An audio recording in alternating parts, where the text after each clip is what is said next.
Oh, well, in the face of war, it is interesting to see colonial stooges of La République focus on issues that are of little to no impact and, in some cases, issues with devastating impacts to the lives of Ambazonians.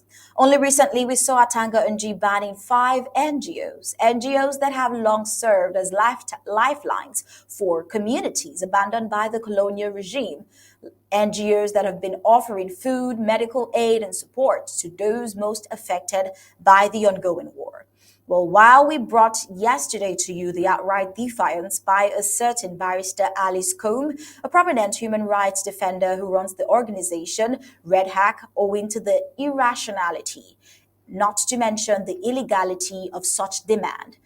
The colonial SDO for Wuri has this time locked the office of Red Hack with padlocks and summoned the same defiant barrister Alice for the second time, and this summons is slated for next Monday. But while we were thinking of the extent that La Republic would go to repress and control, banning NGOs that provide aid their colonial regime has refused to provide. While we're thinking of all that, this happens. Take a look. Cameroon, only the head of state can authorize any church to go operational. So for those who are operating without the decree from the head of state, I'm advising them to close down before I get to them.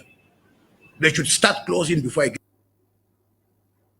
Well, as the dust on the banning on some NGOs is still to settle, in-house slave Atanga Nji, Paul Atanga Nji has ordered the closure of what he calls unauthorized churches. We see Atanga Nji attacks on churches. The Colonial Minister of Territorial Administration Palatanga has ordered the closure of what he calls unauthorized churches. He made this unpopular decision on December 10th in a meeting to clarify his decision to ban some non-governmental organizations. The colonial call for the closure of churches has come under criticism and caused the questioning of the priority areas of intervention of the colonial regime of the non-Nigerian dictator Paul Biya.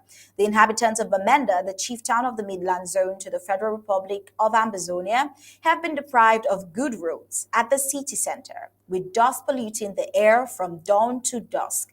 The colonial regime, through surrogates like Paula Tanga Nji, has been silent on the plight of Ambazonians using these bad roads daily.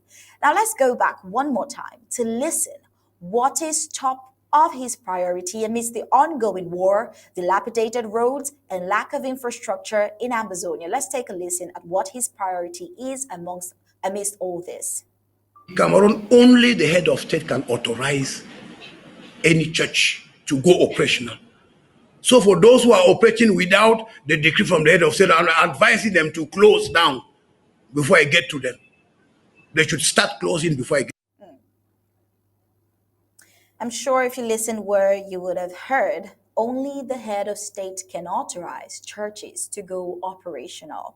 How about authorizing the construction and infrastructures? Well, as you heard him, the goal is not to bring order, because that would have first started with pushing for an end to the ongoing war. The goal is to gain control in Ambazonia. In recent times, more than ever, we've seen La Republic focusing on taking control and charge over institutions and organizations in Ambazonia instead of providing the much needed infrastructure and basic amenities Ambazonia needs, but instead, they haven't. Ambazonia has lacked these under the occupation of the said regime.